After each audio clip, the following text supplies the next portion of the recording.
A partir del siglo XII, proliferó en Europa la construcción de abadías, catedrales, monasterios e iglesias. Nos cuesta imaginar, en nuestro mundo de claridad eléctrica, edificios llenos de ventanas y escasamente místicos, la importancia que tuvo la luz, ya antigua metáfora platónica del bien y del conocimiento, como símbolo espiritual de divinidad y como expresión material de dominio. Luz, alegoría de fe y de revelación, de verdad y redención. Las casas eran pequeñas y oscuras. La catedral tenía que ser enorme, luminosa, simétrica y proporcionada. Las catedrales eran el templo del pueblo, además del orgullo de las florecientes y poderosas oligarquías. Vidrieras, pinturas, laberintos enigmáticos trazados en el pavimento, esculturas de monstruos. El tiempo y las reformas de otras épocas han borrado parcialmente la primitiva concepción, pero aún hoy el arte de las catedrales góticas contiene una pequeña enciclopedia a descifrar. Desde su origen en Francia, la nueva y revolucionaria concepción de la arquitectura llegó rápidamente a la península ibérica, sustituyendo al sobrio románico, con sus arcos ojivales, sus bóvedas de crucería, sus tracerías, vidrieras y pináculos, con su búsqueda de soluciones técnicas para arañar el cielo. Perviviría incluso cuando en otros países, en los siglos XV y XVI, ya se imponía con fuerza el Renacimiento. Allí donde florecían la burguesía y el comercio, en zonas como Cataluña, Baleares y Valencia, el gótico dejó impresionantes edificios civiles. En el reino de Castilla y León se extendió desde principios del siglo XIII por las vías del Camino de Santiago, y de norte a sur, según avanzaba la guerra llamada de Reconquista y la subsiguiente repoblación. Perfecto exponente de este momento repoblador, la fundación de Plasencia y el planteamiento de su primera catedral. Pero olvidemos la historia y volvamos al sentido, al lenguaje de estas piedras, del que un estudioso dijo que era a la vez claro y sublime, por lo que habla igual al alma de los humildes como a la de los cultos.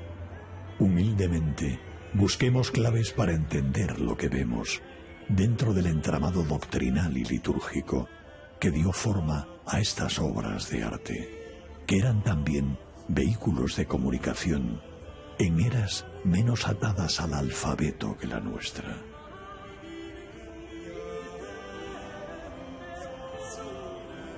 El lenguaje de las catedrales en el lince con botas.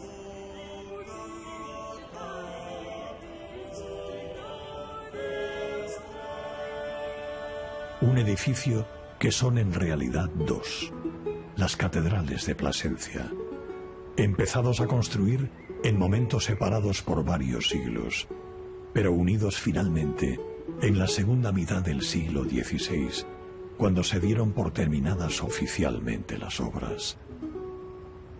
Un continente de piedra, complejo e incluso fragmentario, de sentidos y gustos que contemplan, o son contemplados, por nuestra propia contemporaneidad. Se planteaba si en el solar de Plasencia, anterior a su fundación, existía alguna otra iglesia, y sabemos por el privilegio fundacional que se habla de una torre y se habla de una iglesia que está semidestruida. Ahora, ¿cuál es el enclave? Esa es la dificultad. Hoy arqueológicamente lo que está ratificado es que hay restos de una iglesia anterior a la fundación de la ciudad, pero no en el lugar que ahora nos ocupa, donde la catedral, sino en la Magdalena, y su vinculación con los estudios arqueológicos de donde hoy se encuentra el parador, que era la Mota, pues pudiera estar la parte defensiva de la que se está hablando. Pero también este lugar tiene algo característico, que es la torre de campanas, que está un tanto desubicada de lo que es el resto de desarrollo de la catedral vieja, y que luego con la construcción de la nueva se ve más vinculada a la misma. Ahora, lo que no tenemos es la eficacia arqueológica de dónde pudo estar, si es que lo estuvo, en esta parte del lugar. La catedral de Plasencia está sobre la falla tectónica Plasencia-Alentejo, es más, en la base, hacia lo que es la corredera antigua 630, pues se ve parte de ese afloramiento de la diabasa y su proceso metamórfico. Por lo tanto, es la curiosidad de este pasillo natural que está realizando lo que es el valle tectónico del Valle del Jerte, dirección hacia el Alentejo. Y esos afloramientos, que no es continuo, uno de ellos está sobre la catedral. En realidad lo que ocurre es que la catedral, igual que ocurre en otros lugares, no están en el centro de esas ciudades esnovo, nuevas, sino que forman parte de los recintos perimetrales.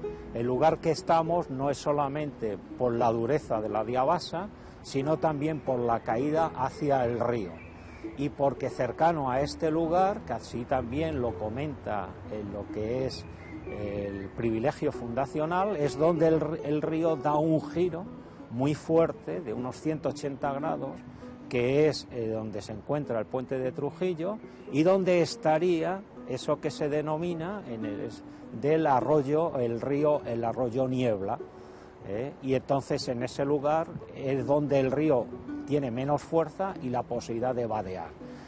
¿Qué es lo que ocurre? Pues que esa circunvalación del río también sirve de foso natural al promontorio donde se va a instalar la ciudad en el momento con Alfonso VIII. Aquí es donde empezó todo, porque es la parte de comienzo de la Catedral Vieja. Empezaría por la parte de los pies, por lo tanto la portada occidental, y se está correspondiendo con lo que es la iconografía románica. De hecho, estáis viendo ahí como el elemento vertebrador está siendo la Anunciación, un momento interesante porque es el misterio de la Encarnación, que es lo que estáis ahí viendo, ¿no? Es en el momento en el que se le dice a María que va a ser Madre de Dios. Ahí es curioso porque detrás del ángel hay una representación del diablo, con toda una tradición también, de todo un lenguaje de tipo medieval, lo que se habla de una tradición de María como la nueva Eva. Después estáis viendo ahí en los relieves, quedan un poco indefinidos, pero también estamos viendo todo un tema de tentaciones y de bestiario, es decir, de tentaciones sobre el pecado y sobre el mundo ancestral. Observáis ahí de una mujer en un sentido así libidinoso, e incluso aquí una especie como de sapos y demás que suelen estar vinculados también a la lascivia. Claro, todo esto me está hablando un poco de la maldad, en cierta medida, de lo que del mundo terrenal, de lo que va a ser muy diferente con la llegada después de Cristo, a partir de lo de la encarnación, ¿no? Que es lo superior. Y vamos a ver en el machón siguiente todo lo contrario, un individuo que está como en posición de un cristiano, y como hay una tentación, en este caso ya aparece una serpiente en la parte inferior. En este caso de estar orando y cómo está siendo tentado a través de la serpiente con el carácter, y veis otra vez vuelven a aparecer una serie de animales que suele ser en este caso la rana, el sapo, que siempre tienen el concepto de la maldad, de la lascivia, más que otra cosa. Evidentemente esto queda claro, igual que en el otro también, tanto es así que ha sido machacado a lo largo del tiempo, de la misma manera que Adán y Eva fueron tapados en el siglo XIX. Así que es el concepto que tenemos de la perfección, luego en unos otros momentos se vuelve la gente más rigorista y en cierta medida no lo acepta. Bien, estamos en lo que es el espacio de la Catedral Vieja. Lo que quedan son 4 tramos de la nave principal y nave secundaria. Por lo tanto, lo más probable es que faltarían como mínimo otros 2 tramos, transepto y cabecera. No sé, es un espacio que se corresponde con una solución protogótica, porque así como tenemos arcos apuntados y bóveda de ojiva y de terceletes, sin embargo todavía todo el tema icónico sigue la tradición románica.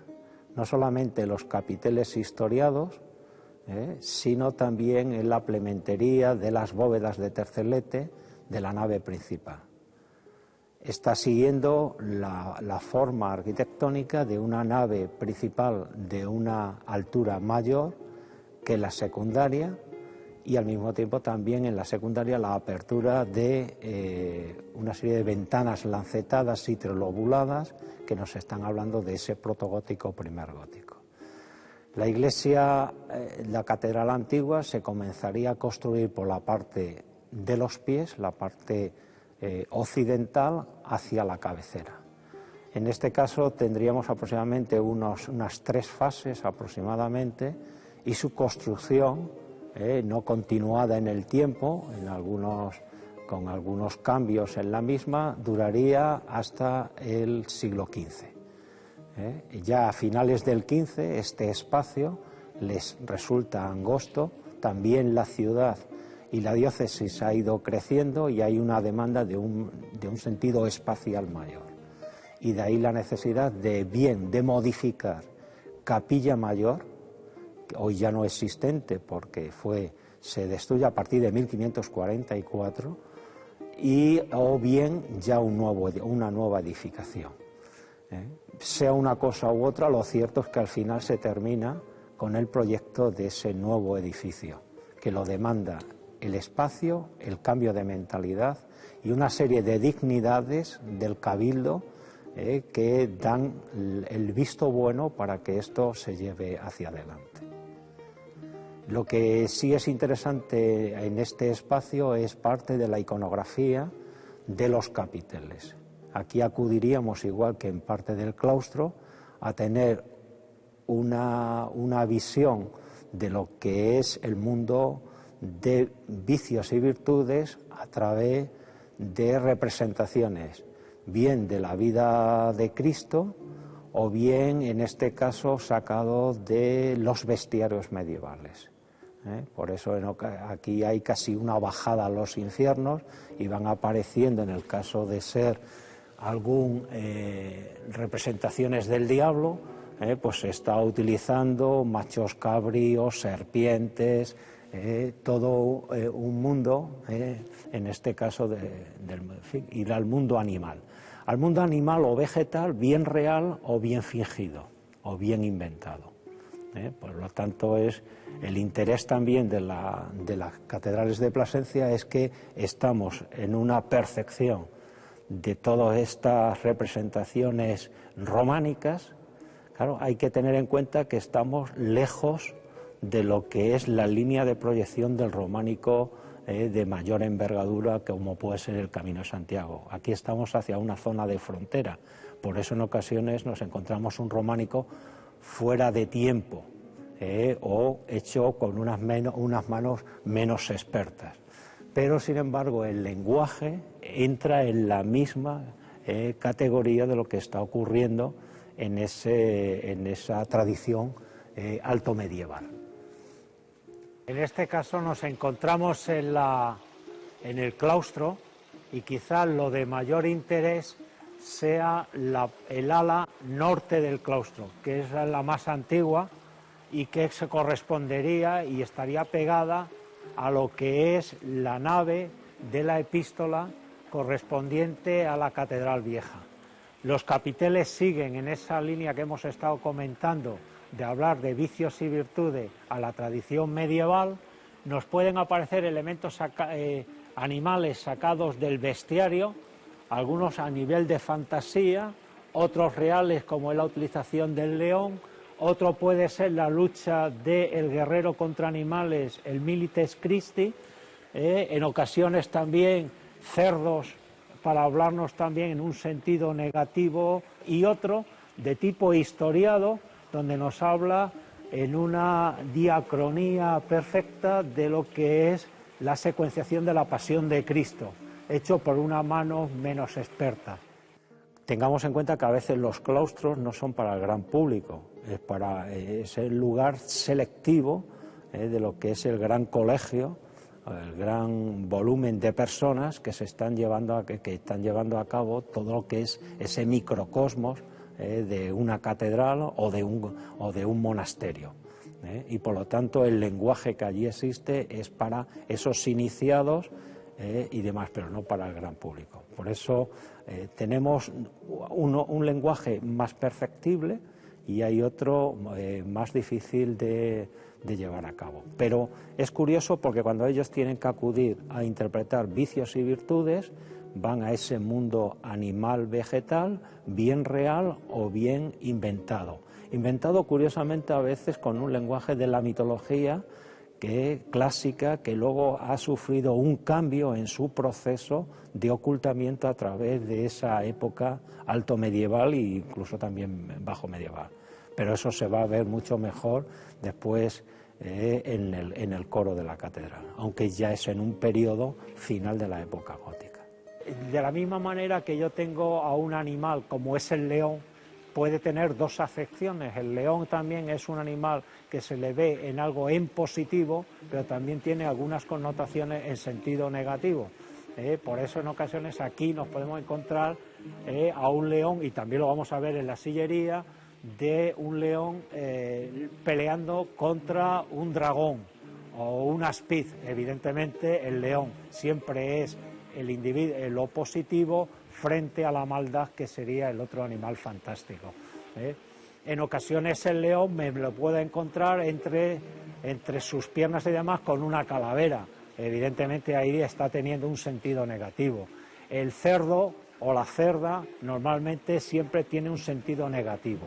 Es ese animal que se revuelve, que está enfangado, etcétera, y que en otras religiones pues ha sido el animal de que representación de todo lo maléfico y de toda la podredumbre, ¿no? Bueno, pues aquí también aparece cuando tiene que hablarse de algún tipo de vicio. Lo vais a ver también en la sillería de coro, que además va a ser muy explícita en ese sentido. El coro es, sin duda alguna, el lugar más importante de la catedral. Es el lugar del cabildo, es el lugar del gobierno de la catedral. Por lo tanto, tiene un sitio privilegiado. Y esa importancia del coro es lo que provocó que a lo largo de la historia el coro fuera evolucionando, desde estar en las cabeceras hasta estar en los pies de los templos. ¿Qué ocurrió en España? En España el coro finalmente quedó instalado en el centro de las catedrales, siguiendo el modelo de Toledo. La Catedral de Toledo sienta la base para que los coros españoles estén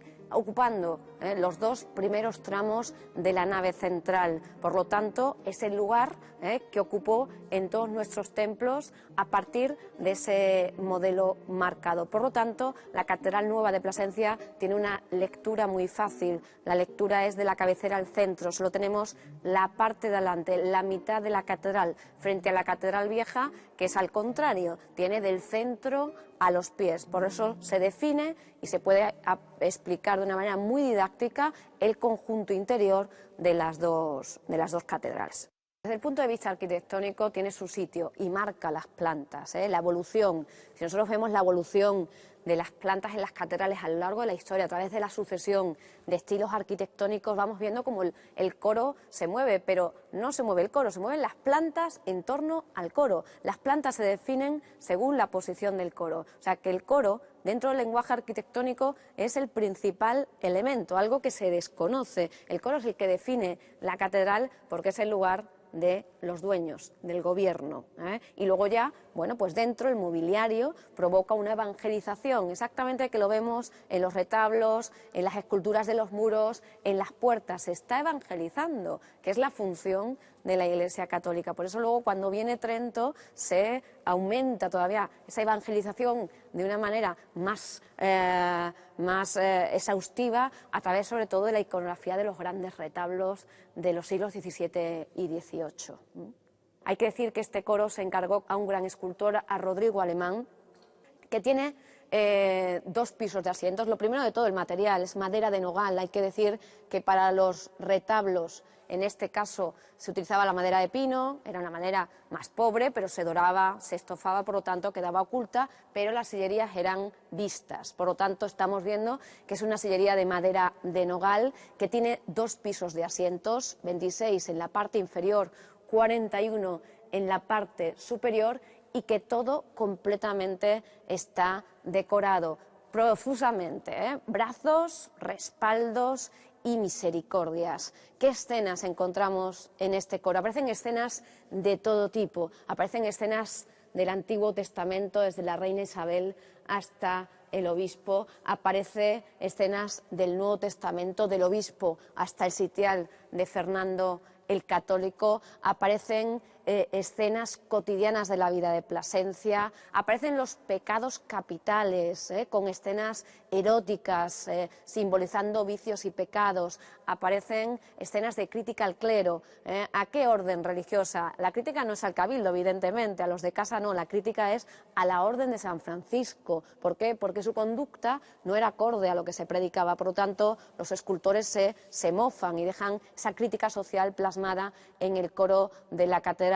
Escenas mitológicas también en esta sillería, todo con un tema de alguna manera moralizante. Es una sillería coral fantástica donde se pueden apreciar más de 500 escenas, más de 500 iconografías donde se plasma la realidad de un momento y sobre todo bueno, pues una evangelización a través de cada uno de los altos relieves que podemos ver, altos relieves espectaculares, maravillosos, de Rodrigo Alemán, y en los que se ve además la presencia clara de la influencia de Duredo, de Schönhauer y también, por supuesto, del Bosco. Todo ello plasmado en la sillería de coro de la Catedral de Plasencia. Todas esas escenas eróticas que vemos representadas están simbolizando los pecados capitales, o sea, tienen una razón de ser, no están como ofensa al cabildo, no están como ofensa al clero, sino que el Bosco plasma el ojo que todo lo ve con los pecados capitales, y es un traslado de alguna manera de los pecados capitales del Bosco a la sillería coral, o sea que es una representación necesaria, se está plasmando lo que no se debe hacer, o sea que no es una ofensa, ni en este caso Rodrigo Alemán, la leyenda que tenemos en la catedral. Yo soy más de documentación que de leyenda, pero la leyenda del gran Rodrigo Alemán, del que conservamos poquísimo, porque no tenemos apenas datos documentales de este gran maestro.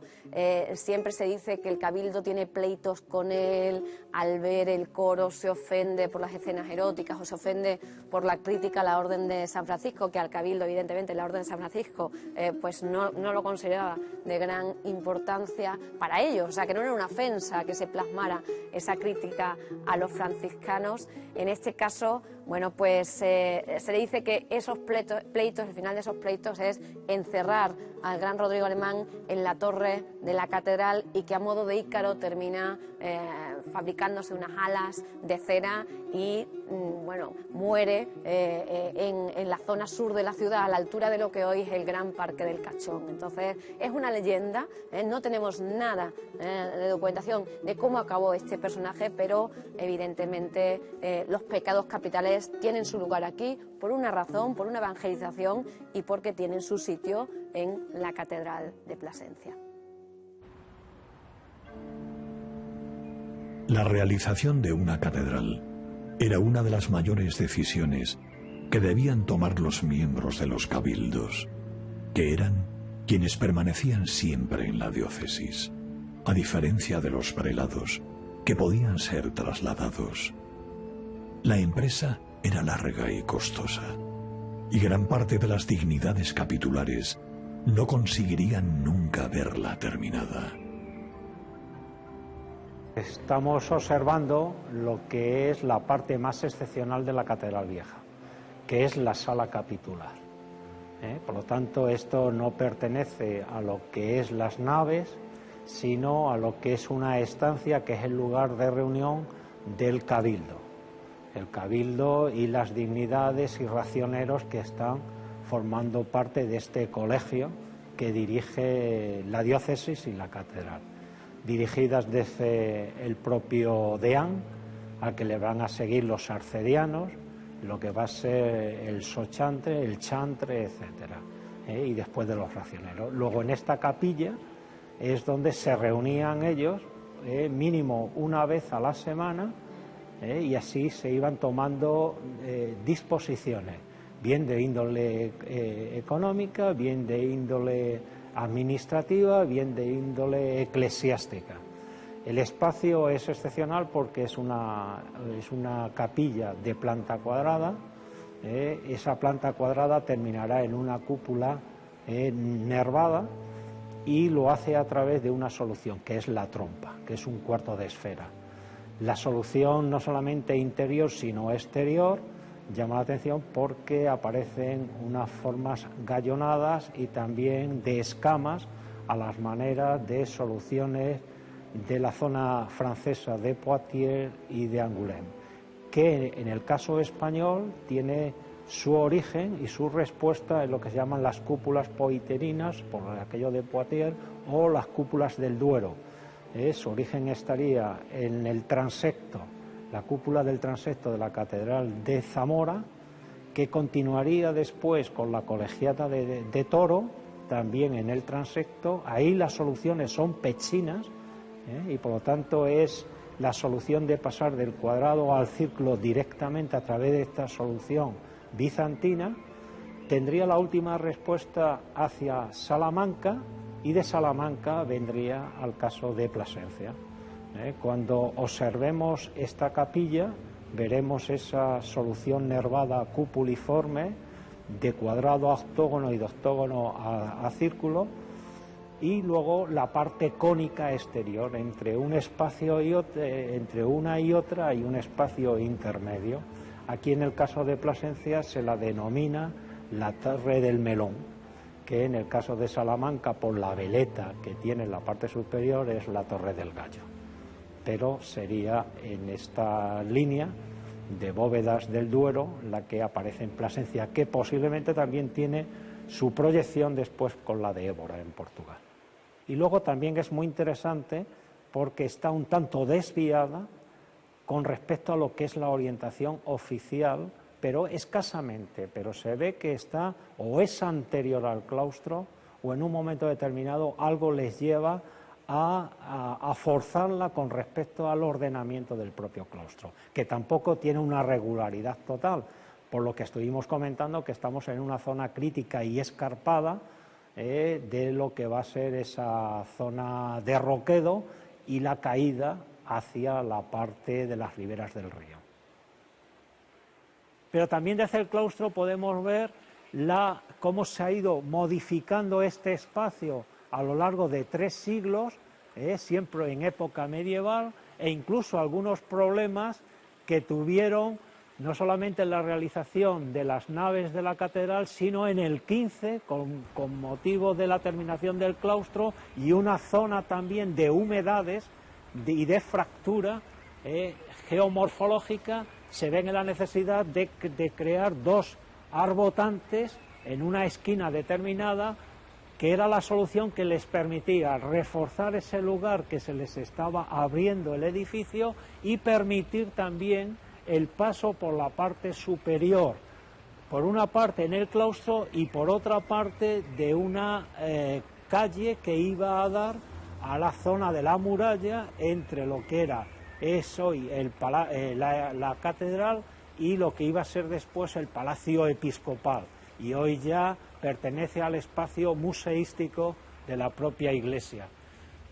Bueno, pues estamos en un espacio que es importante por su conservación a lo largo de la historia. No es habitual que haya canónicas en las catedrales. Tenemos que tener en cuenta que en todas nuestras catedrales se vivía, sobre todo durante la época medieval. Durante el medievo se vivía dentro de la catedral, o sea que había un pequeño convento, para que todo el mundo nos entienda, dentro de estos edificios. ¿Qué ocurre llegado el siglo XV, por ejemplo, en la catedral de Plasencia? Que de alguna manera los cabildos salen a vivir fuera, ya no se quiere vivir en comunidad, se despegan de alguna manera de la parte episcopal que estaba pegada a ellas y se independizan, aunque luego ellos tengan su trabajo dentro de la catedral y tengan que acudir exactamente igual al rezo de las horas. Cuando hablamos de catedral, uno siempre piensa en el templo, pero lo que insistimos constantemente aquí en las catedrales de Plasencia es explicar a todo el que visita este edificio el recorrido por un edificio muy completo, porque las catedrales eran el templo, eran los claustros, al lado del claustro, como sucede en la Catedral de Plasencia, está la canónica, la casa de los canónigos, y al lado de la canónica estaba el dormitorio episcopal. ¿Qué ha ocurrido con esos dormitorios episcopales? Que terminan convirtiéndose en grandes palacios episcopales. Hay que recordar que los obispos no tenían por qué vivir en la sede episcopal, sino que ellos viajaban, iban, venían y de alguna manera tenían unas estancias austeras, hasta que Trento, volvemos a recuperar Trento obliga ya a los obispos a residir en la sede catedralicia y por ese motivo, en este caso, se construyen y se desarrollan los palacios episcopales sobre el germen de lo que fueron esas primeras estancias austeras o denominadas dormitorios episcopales. Desde la parte alta de la canónica se inicia lo que en la catedral denominamos la Galería del Obispo, porque en el año 1582 hay un obispo, don Andrés de Noroña, que decide unir ya definitivamente la catedral con el palacio del siglo XVI. Lo que hace es lanzar una galería sobre el Paseo de Ronda y unir ya definitivamente las dos catedrales con el Palacio Episcopal. Ya en el siglo XVIII esa galería se queda corta, porque en el siglo XVIII en Plasencia se construye otro Palacio Episcopal unido al renacentista. Entonces ya desde la galería se accede al Paseo de Ronda libre y comunica directamente con el Palacio Colonial. Por lo tanto, en Plasencia tenemos una secuencia clara desde el siglo XIII, del comienzo de la Catedral Vieja hasta la conclusión del Palacio del siglo XVIII y conservamos todo el conjunto unido, repito, a través del Paseo de Ronda de la muralla. Hay tantos hilos como se quieran escoger. Sociología, historia, arte, religión, cábala. Para enhebrarlos en una sola aguja, como en las torres y pináculos de estos templos, se enlazaron las piedras talladas hasta llegar a nuestros días, en que pueden visitarse desde lo laico a lo sacro. Estamos en un lugar también muy interesante porque con la ampliación de la catedral, pues resulta que lo que era el perímetro de la ciudad, que está viniendo desde el siglo finales del XII-XIII, pues la catedral nueva se monta sobre la muralla y entonces se está pidiendo y tiene necesidad el Cabildo de modificar parte de esa muralla, ya que ellos la están incidiendo sobre ella. Y es el lugar donde nos encontramos, que es el enlosado, que consiste en una modificación de lo que era la muralla alta y la barbacana, que era la muralla baja, que sabemos que en este lugar, y además ha aparecido esa muralla baja previa a la alta, pues que se hace esta plaza del enlosado. Hubo varias posibilidades en la misma de hacerla más amplia o más pequeña. Un poco el diseño más barato para el Cabildo es el que hoy conocemos. Los debates empiezan en el 1510, donde incluso interviene Rodrigo Gil de Ontañón, pero esto no se va a llevar a cabo hasta finales del siglo XVI. Es también muy curioso porque es un espacio que era un espacio público y por lo tanto tenían llave para poder entrar y salir las personas vinculadas al Cabildo como de la ciudad. En un momento determinado, a principios del siglo XVII, porque era un lugar enlosado, estaba la zona de la Solana, por los placentinos les gustaba solazarse, jugar e incluso algunos escarceos de otro tipo. Entonces el Cabildo lo que pide a la ciudad es que este espacio público pueda pasar a un espacio privado porque no les permitía seguir adecuadamente los ritos religiosos por lo jolgorio y esas otras actuaciones poco santificadoras. Templos construidos para durar. Corrieron las estaciones y el calendario llegó al siglo XVI, cuando se remató la fábrica de la llamada Catedral Nueva. Ya muertos los reyes católicos, y ya España y Portugal cabezas de sendos imperios, terminada con la caída del Reino de Granada la tolerancia religiosa en la península ibérica, tenía la ciudad de Plasencia toda esa historia a sus espaldas, y un nuevo estilo artístico, el renacentista, hacía su aparición anunciando otros tiempos. Se ocupaban canónigos, deán y arcedianos de otra construcción, que acabaría finalmente adosada aparte de la antigua. Competía con dificultad el edificio catedralicio con el esplendor de los recientes palacios señoriales renacentistas. Tenían el suyo el deán y el obispo, entre otros poderosos nobles no prelados.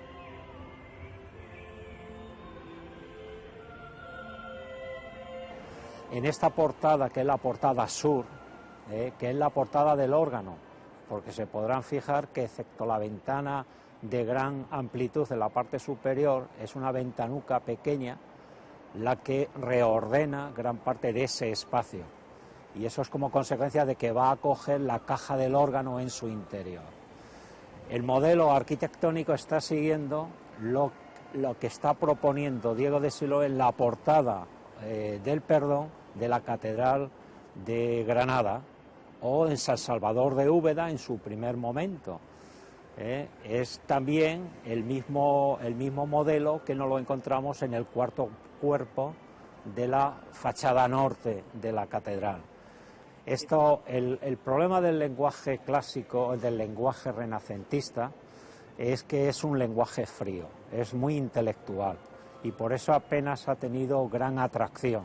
Solamente la minoría más preparada es la que podía acceder a ese lenguaje, y por eso muchas de estas portadas han pasado muy desapercibidas. Así como el lenguaje románico o medieval, o en la propia sillería, es más interpretativo y es más atractivo, pues sin embargo este es más frío porque intelectualmente es más difícil de llegar. El Renacimiento es el lenguaje a la romana, y lo que hacen es recoger los modelos que les han llegado a ellos a través de libros de grabados o de grabados que se van comprando y demás, que a su vez son copias de lo que ha ido apareciendo, entre otros en la Domus Aurea de Nerón, que se descubre en el siglo XV, y que tiene toda una gran atracción. Y entonces ese nuevo lenguaje que está surgiendo, parangone con el lenguaje clásico, es lo que aquí se suele estar reproduciendo, y esto lo mismo que estamos viendo en algunos motivos de Plasencia, lo volvemos a encontrar sobre todo en la zona de Andalucía, en esa nueva arquitectura. Lo que es curioso es que ese nuevo lenguaje aquí aparece en las portadas, pero no en el interior. En el interior sigue dominando el lenguaje gótico, o por lo menos de la tradición bajo medieval, aunque ya el muro ha tomado protagonismo y ya no es una apertura de ventanas como había sido en la etapa del gótico medieval. Pero esa dualidad en la arquitectura se está dando hasta mediados del siglo XVI en las arquitecturas de tipo religioso. Por una parte el lenguaje medieval, y utilizando en ocasiones el lenguaje a la maniera romana, sin embargo está teniendo una gran prestancia en la zona, en el entorno ya de Sevilla y los alrededores, en la parte de Andalucía o de Jaén. Pero todavía, más que en la parte religiosa, en la parte laica, o en aquellas promociones que algunas de las personas de mayor prestigio vinculadas al emperador y demás lo utilizan en aquello que están, en aquellos edificios religiosos que ellos se están proponiendo. Sin embargo, las diócesis están como todavía muy apegadas a la tradición medievalista. Había una concepción fundamental en este tipo de templo, y es que por el ábside, detrás del altar mayor, entra el sol que marcha a ponerse por el occidente. Es la doctrina de Cristo que viene de Oriente. Entrando por la puerta de Occidente, el fiel se va aproximando al centro, que está en el transepto, donde estaría el incensario, que es el péndulo de Foucault, el punto donde convergen los 4 puntos cardinales con la vertical del planeta, un lugar de fuerza cósmica. A la vez, los brazos de la cruz latina de la planta del templo son los brazos de Cristo. Todo ello teológicamente hablando. Ese mensaje, casi intuitivo originario, se pormenoriza en los planes iconográficos de retablos y fachadas. En este caso estamos en la fachada norte. Pertenece a lo que se denomina el primer renacimiento plateresco. Y esto lo está diseñando el mismo arquitecto que ha hecho la capilla mayor, Juan de Álava. Lo que pasa que esta portada, pues no toda es de Álava. Y también tiene la peculiaridad que va como diseñada de 2 y 2 cuerpos. Es decir, mayor es el primer nivel y el cuarto nivel, y de un tamaño menor el segundo y el tercero. Sin embargo, los arquitectos o el tiempo en el que se están desarrollando el primero y el cuarto son diferentes. En el primero es claramente plateresco, en el que consiste que los elementos decorativos propiamente están absorbiendo todos los elementos arquitectónicos, y con la utilización continuamente de elementos figurados que sean bien medallones o bien representaciones, en este caso de personajes del tiempo mitológico y del tiempo evangélico.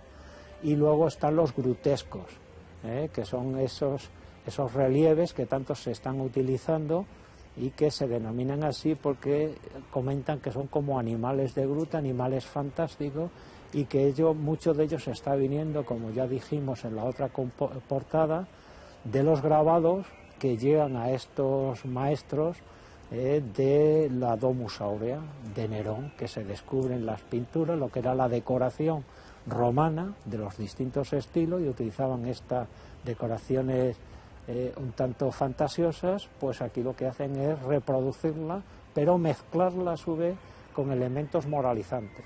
O aparecen personajes de manera heroica, en que a veces tienen un concepto negativo y en otras positivo, como puede ser Marco Antonio o Cleopatra, en los paneles secundarios, mientras que en el principal lo que aparecen en los medallones son las figuras en el primer nivel de Pablo y Pedro, San Pedro y San Pablo. En el segundo nivel están apareciendo 2 medallones de profetas, Jeremías y Ezequiel, me parece que están presagiando la llegada, y en el medallón del medio de ese segundo nivel aparece Cristo y le están mirando, los que presagian la llegada de lo que va a ocurrir después en el Nuevo Testamento, la llegada de Cristo como Salvador, Redentor, etc.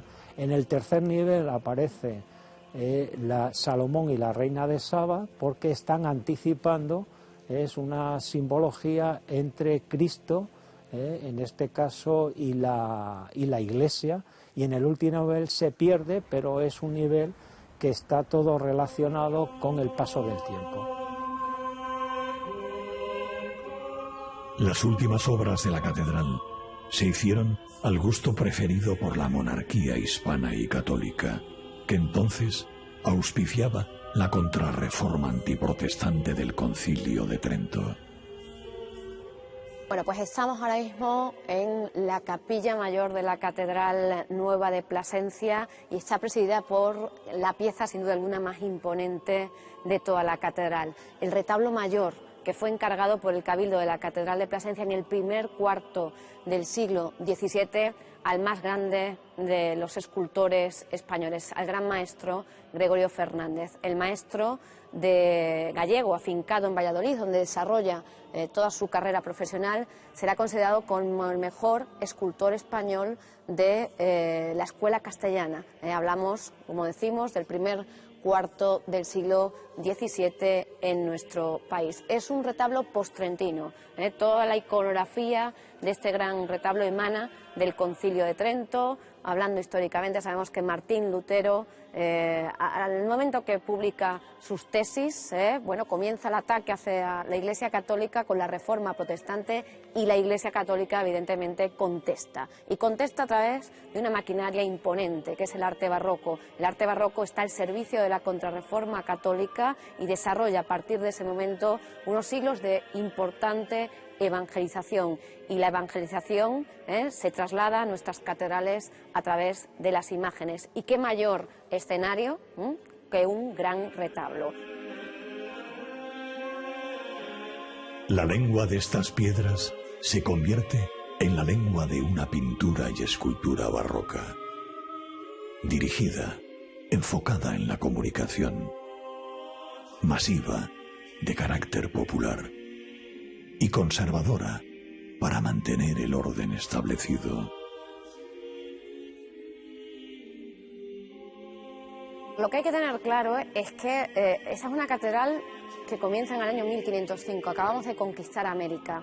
Esa es la catedral de Pizarro y Hernán Cortés. Francisco Pizarro era de Trujillo, Hernán Cortés de Medellín, diócesis de Plasencia. Por lo tanto, tenemos que partir de esa base. Se concibe una catedral completamente dorada, no solo lo que hemos conservado en el día de hoy, con el marcar completamente todos los elementos arquitectónicos. Juan de Álava subraya toda su arquitectura, los haces de columnas, las arcadas, los sepulcros, las bóvedas, las claves, todo. Pero no solo eso que podemos ver en el día de hoy, estaban todas las juntas de los sillares doradas. Tenemos documentación del siglo XVI de los viajeros que pasaban por Plasencia, entraban en la catedral y tenían la sensación que estamos teniendo nosotros, de una luz inmensa, que la catedral brilla, y esos han sido, pues los documentos que se han podido utilizar para la restauración reciente de la catedral de Plasencia. Por lo tanto, se concibe